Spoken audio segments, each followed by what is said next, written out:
Sabi ng doktor, 6 months na lang daw ako mabubuhay. Akala ko katapusan ko na.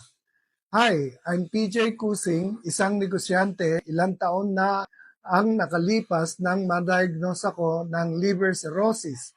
Ang hirap, pati pag-iisip ko na apektuhan. Wala na akong lakas at halos mawalan na ako ng pag-asa.